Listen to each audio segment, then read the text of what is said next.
Hey, Bat Family, and hey, Scott. Hey, yourself there, Mark.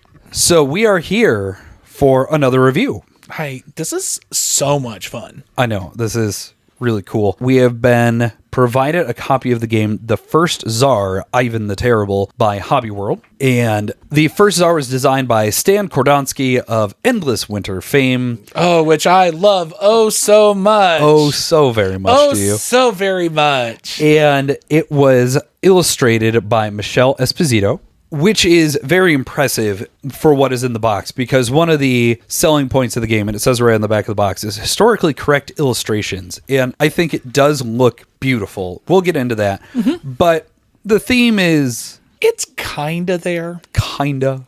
It's very loose. Yeah. I mean, it's a Stan Kordonsky game. Yeah. So we'll get to that.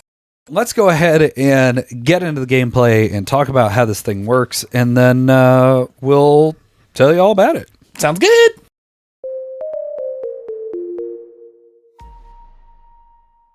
All right. So in The First Tsar, you are going to be doing a variety of things. The game is like a Stan Kordonsky game, a lot of different things going on at once. It's action selection, it is hand management and resource management and area majority. There's a lot going on in this game. But what I think is very impressive is when we played it the first time, the box says 2 to 3 hours with the teach, with the setup, with the teardown. I think it was just over an hour. Yeah, basically.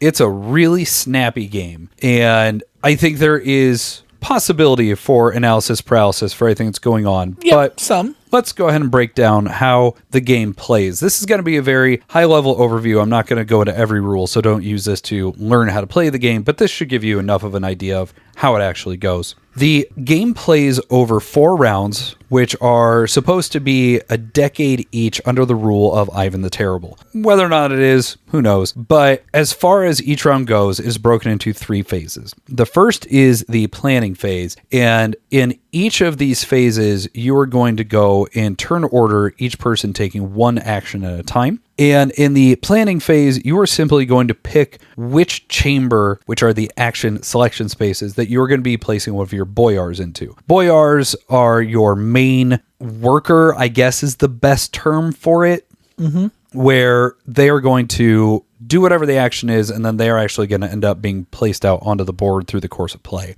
Once everybody has placed all 3 of their boyars, then you're actually going to go into the action phase. In the action phase, you are going to go in turn order for starting at one of the chambers, whichever one you want to start at, and you are going to take your action. There's an interesting mechanism where you are trying to have the most influence in a chamber, so that way you can take a benefit of basically making whatever your action is just slightly better. In a 2-player game, we played this at 2-player, you actually have to pay an extra little bit to use that, and I think it is actually a really strong rule, but we'll cover that again later. And if you choose to not pay that coin, or you don't have majority influence, you just take the base version of the action. Each action is also going to have an assignment card attached to it, which basically says when you take your action, you are going to move out of the chamber, put it onto the card, take the chamber's action, and then the assignment card is going to tell you where on the board you get to place your boyar. It's a bit of a complex thing to try and explain in audio, but I will say all of these rules make a lot of sense when playing. This game appears much heavier than it actually is. Yes. As a person who sits there and can look at a board game or look at a selection of cards and go, oh boy, I went, oh boy, and then very quickly it de-escalated. Yeah. So the first chamber that you're going to be able to go to is the production chamber, and you're going to pick up to 3 of the different cities that you have at least 1 piece in, and you're going to produce. Each city has a set production, but depending on where you are is going to change, what you're going to produce, because if you're in 8 cities, regardless, you can still only ever produce in 3. The next chamber is maneuvering, and that is actually moving pieces around on the board. There's an interesting rule that happens in here where when you move a piece, you have to go from a space you already have presence in to another place that you already have presence in. So the only way to end up somewhere that you are not already is when that boyar comes off the assignment card and you place them onto the board. And the assignment cards are going to tell you the very specific color of city you can be placed in, or potentially if the 6th card is out, you can't go anywhere at all, but you get a little bit of a bonus for that. Yeah, it's kind of cool. The maneuvering as well is going to how you're either going to move those pieces or add new pieces onto the board. So importantly, it still just has to be where you have presence. The next is the project chamber, and this is where your contract fulfillment and a little bit of building comes in, because in here you are going to have 2 actions to either take a contract or fulfill a contract, or potentially both if you want to do 1 and 1. And the bonus there is to do it a 3rd time. So if you do it right, pull on the 3rd, you can fulfill 2 contracts on the same turn. When you fulfill a contract, it depends on the type. There are 3 contract types. The first being a construction, where you get to build a permanent building onto the board. The second being trade, where you get to trigger some bonuses on your player board. And the third being military, where you get to send some guys down into a battlefield in the lower corner. The next action you can take is the exchange chamber, and that's just do a 2-to-1 trade of 1 set of resources, and then you get bonus resources from the second category. They are local and foreign goods. Foreign goods are hard to get a hold of. This is one of the easiest and best ways to get them. And then the last one is the reward chamber, where you are going to draw either an estate card, which is going to be some kind of once around power that you get to use, or a title card, which is an asymmetric end of game, end of scoring phase goal. And those are going to trigger at the end of the 2nd and 4th phases. So if you do it right, you can score those multiple times. There are a variety of free actions you can take that are all displayed on your player board, and that's generally resources into coins or some extra things into cards.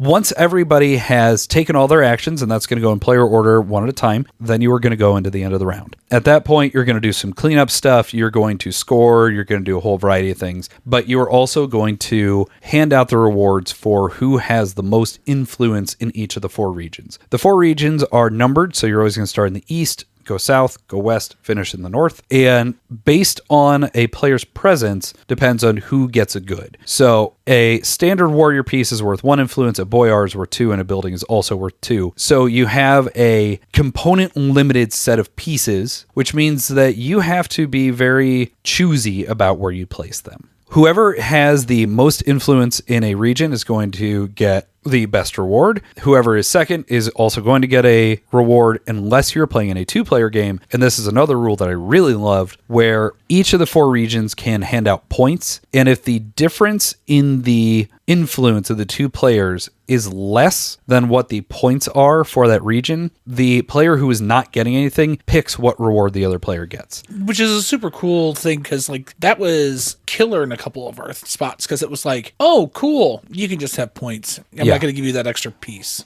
It was surprising how impactful that little choice was. And the fact that it's only in a 2-player game is actually a little of a bummer, because I love the way it worked. But you were just going to do that, and you are going to go through and take your planning and your actions, and then you're going to score out those regions, and then you're going to clean up. You're going to have 2 scoring phases after the end of the 2nd and 4th decades, and then the game's going to be over. It's really quick. It's very snappy.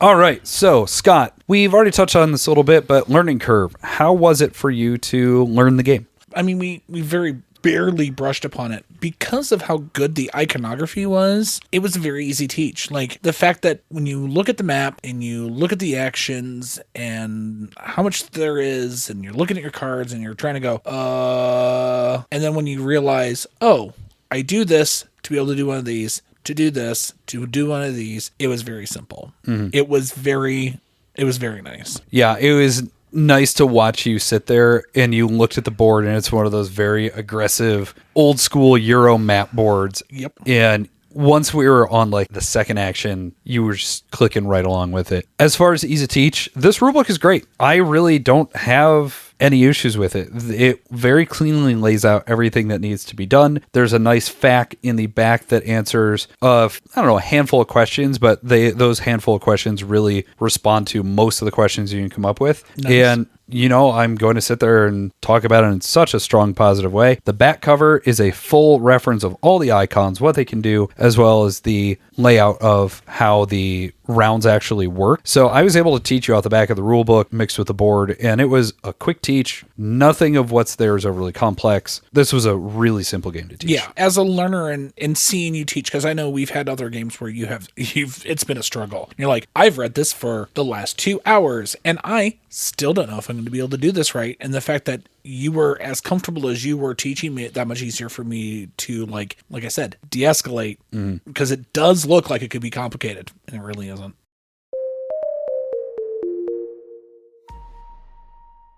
I mean, look, we keep mentioning art, iconography, and components. Yeah. So let's talk about the art and iconography first, and I think we'll get to the components after that. Yeah.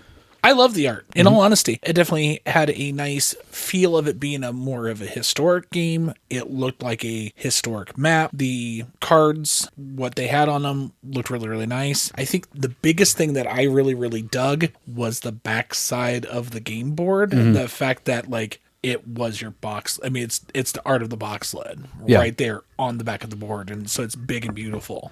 So the box itself is very white, and the back of the board is this black, and so it makes the box art almost look sinister. It's a really nice touch. Yeah, I agree. The iconography all works really well, and even the couple of, I don't want to say unique moments for a couple of icons, but where they're laid out, it all makes sense. It's very easy to read the board. I don't have any issues with it. Yeah, there could be more art in the game because you have the back of the cards and the chambers where you place things.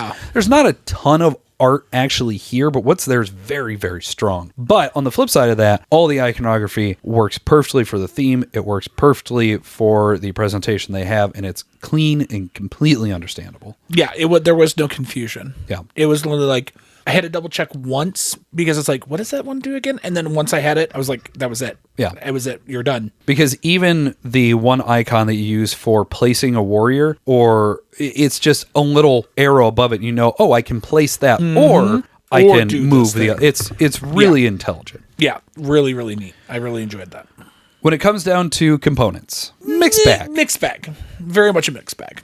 I like the wooden meeples a lot. I do wish there was some kind of silk screen or something on them, just because in a bundle of people, like I had one city that had a boyar, 2 warriors, and a building in it, and you had it's a blob of white. It was a blob of white. It's a blob of white, or a blob of red, or a blob of black, or a blob of yellow. Like you're just like, what do I have there? Yeah.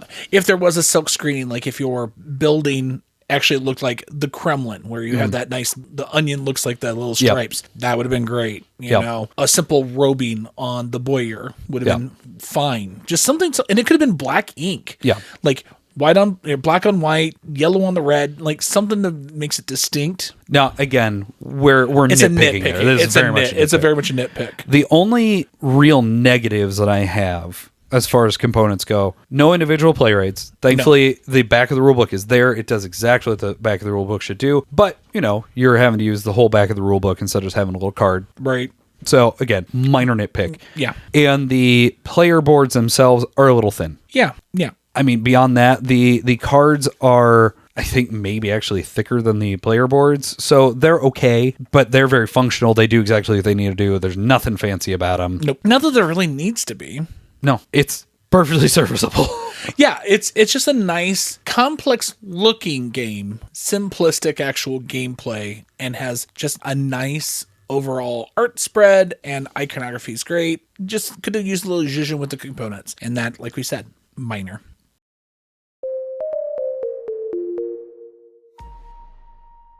All right, replayability. What do you think, Scott? This is where I think it's going to have a problem. And I know you and I both feel differently about the game. So regardless about my feelings towards the game or your feelings towards the game, I think we're about to agree on this point. We're going to agree on this point that I don't think it has a longevity, and I don't think it has a lot of replayability, because I don't know if I'm going to enjoy it any more or any less with more people. I think I would probably enjoy it less with more people, in all honesty. And it's a nice game, which means they're better. I agree. When we get into the final thoughts and score, this is going to suffer for me in this particular regard because I loved it. Our plays of it, I really very much enjoyed. And when I sit there and I look at it long term, the contracts don't change overwhelmingly. Nope. The shuffling of the assignment cards for the chambers makes for really interesting round to round, but you know what's happening. There's not a ton of variance between, oh, I can place in the red city on this turn, and oh, now I get to play it on the black city this turn. It does change the way you feel about the area majority stuff because, you know, you are trying to make all those things line up perfectly. Yeah. But there's enough slack in the gameplay itself that, okay, so I can't get into the southern region, but I can still go where I need to go for other things, and I'll just give away those couple points. Right. Because I don't think the region bonuses themselves, even though they do cycle, and there were a bunch that we didn't see across our plays because you leave out a handful of them. Right. It's really my number one complaint about the game is I feel like this is not one that you're going to be tearing into over and over and saying like, okay, what am I going to see here? How can I change my strategy? It's a more heavy tactical light strategy game because you are responding to how the chambers are lining up and are my opponents trying to win the influence in the chambers. Right. So when it comes to what I think other people might like though, so shifting out of that negative portion of it for me, this is a game that can make you feel good about playing a Euro game. Even if you're not playing it super well, this is one that I think you can get into and you can feel like, man, look at what I just played. Because it does have all those systems going on. It does have the idea of, I need to line up my action with where I can place so that way I can build things. It helps structure that idea of order of operations is very important. I don't feel like the game is mechanical, but I think it is very important that you take things in the right order so that way you maximize what's going on in your turn. Yeah, I think you're absolutely right. I think if you're a person who enjoys a Euro game, this is Euro light. It's not super heavy Euro as that we've been hit with before. I think exactly that's it's a great starter to your Euro journey. Yeah, and as for what some people might dislike, honestly, the art is going to be a problem because I think it does belie it being a heavier game than what it is. And so I'm afraid that the box cover is going to put off really who the audience of this game can and should be. And the people that are looking at it of, oh, it's an old school Euro map. It's a angry guy on the front. Like, this is going to be everything. It's going to be hardcore, and it's not. So I think there is very much an expectation of audience here. I also think that it's going to be best at 2. Like, it'll be interesting to have more people on the board and fighting over regions more.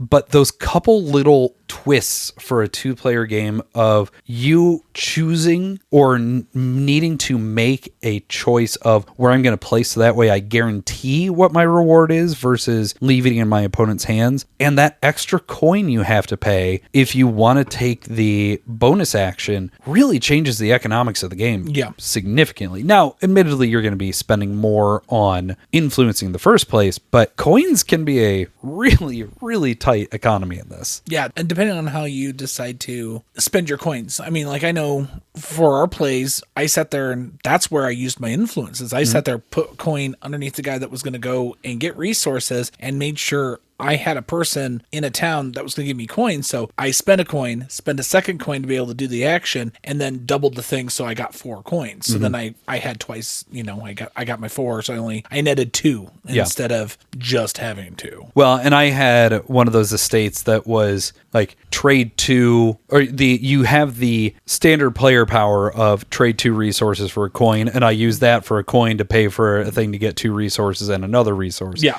So, there's some neat little things that you can do of sequencing, but yeah, I think if you are looking for big, chunky, heavy, something you're going to tear into over and over and really go hard at, it's not in this box. It's not in this box, but it is, like I think we said, it's a great, nice, light Euro.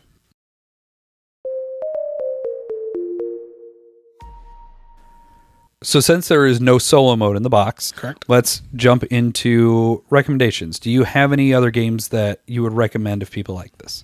Since Euro games tend to be not ones that I go for, I don't actually have a ton of recommendations personally. Sure. I think if you like games like Hansa Teutonica. I think there is some definitely interesting stuff going on here that I think you might like. The other one that I would recommend is the White Castle, because this is a game similar to White Castle, but I think that one does have more of a replay value of, I only have 3 turns per round. There are only 4 rounds. I don't have a lot. How can I maximize? How can I do the most with not a ton? And honestly, I think Endless Winter is another one that is a decent comparison, because it does have that same structure of only a couple of rounds, 3 actions per round, maximize them. And it does have that, here's the primary action and the secondary portion of it. I think those are useful comparisons. So I would say Hansa Teutonica, White Castle, and Endless Winter.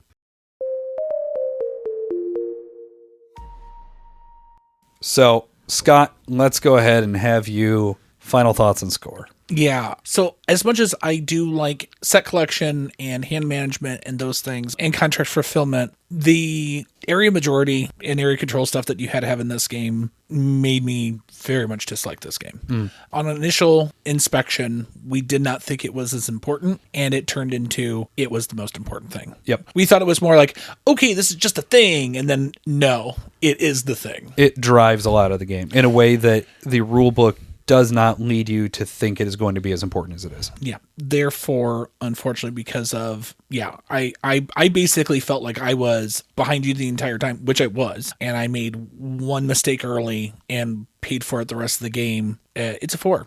So I'm coming in on the complete flip side. And this is not a matter of winning or losing. I just really love the way the systems work together.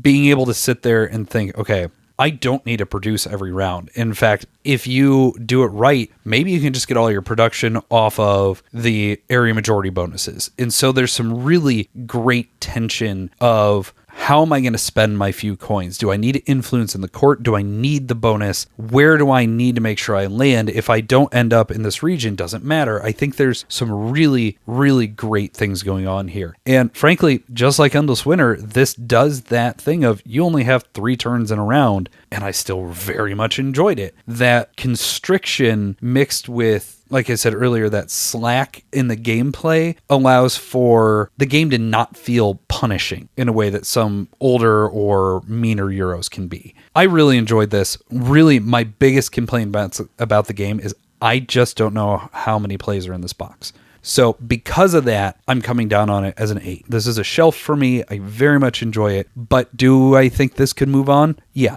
Will I be playing it before it does that? Oh, 100%. Really enjoyed this. But I also think I'm just going to keep playing it 2 players. I like those couple little rule changes. I like the dynamics that are there. And it really makes it feel more unique than other Euros of its ilk because of those just little twists.